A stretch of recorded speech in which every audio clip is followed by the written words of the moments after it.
Jean-Philippe Davio pour le groupe Paris en commun. Oui, merci Madame la maire. Alors, je remercie vraiment Nicolas Bonnet, les groupes communistes et citoyens d'aborder aujourd'hui ce sujet qui est totalement dans l'actualité. Dans quelques jours, Nicolas le rappelait, dans quelques jours va s'ouvrir la Coupe du monde de football au Qatar, alors que nous avons régulièrement eu écho, il y a encore quelques jours d'ailleurs, de conditions de travail dramatiques ayant entraîné des milliers de morts parmi les ouvriers qui ont travaillé sur les chantiers de construction des nombreux équipements réalisés pour l'occasion. La question de ces conditions de travail et de sécurité s'est donc très logiquement aussi posée pour la réalisation des ouvrages nécessaires pour les JOP de 2024. Des solutions ont été rapidement et efficacement trouvées. Il a été fait allusion, en particulier grâce à l'élaboration de la charte sociale, pour permettre de garantir le respect des normes de conditions de travail et de sécurité sur les chantiers parisiens. Plus largement, ces actualités posent la question des actions que la mairie de Paris pourrait engager dans son champ de compétences afin de garantir sur le territoire parisien le plus haut niveau de sécurité pour ceux qui ont à y travailler. Alors, quelles actions possibles? D'abord, bien sûr, la rédaction d'une charte sociale qui s'inspire directement de ce qui a été fait dans le cadre des chantiers pour les JO. On a vu très directement l'efficacité de ce type d'engagement et qui, effectivement, a réussi à agréger l'ensemble des parties prenantes et c'est une vraie réussite de ce point de vue-là.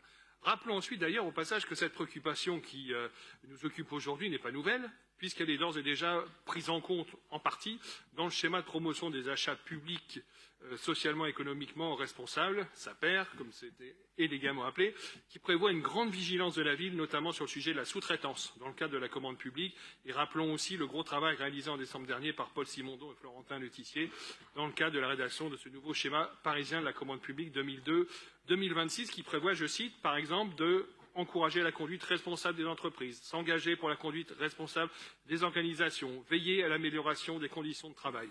Concernant la sous-traitance, précisons aussi qu'il ne s'agit pas de l'empêcher, mais de la contrôler rigoureusement afin de ne pas perdre le fil des successions d'intervenants et de garantir aussi, au passage, la qualité d'exécution des commandes. C'est exactement ce que prévoit ce plan, mais la sous-traitance, ne l'oublions pas, c'est aussi parfois ce qui permet à des petites structures, en particulier de l'ESS, d'accéder aussi à la commande publique. Également, et ce n'est pas un détail anecdotique, une attention pourrait être portée au délai d'exécution des commandes exigées par la ville. Ce point a été soulevé judicieusement, je pense, particulièrement dans les chantiers de BTP qui représentent une grande part de la commande publique. Des délais moins contraints, c'est évidemment moins de pression sur les chantiers et moins de risques encourus à la clé.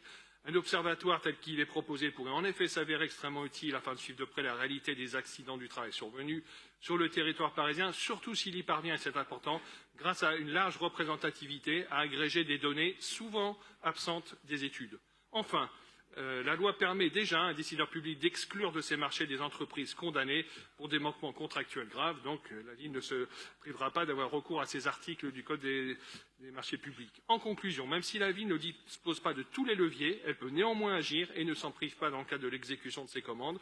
Pour mémoire, c'est quand même 1,5 milliard d'euros de marchés et 1,4 milliard d'euros de concessions qui sont attribués chaque année, ce qui lui confère un réel pouvoir en la matière.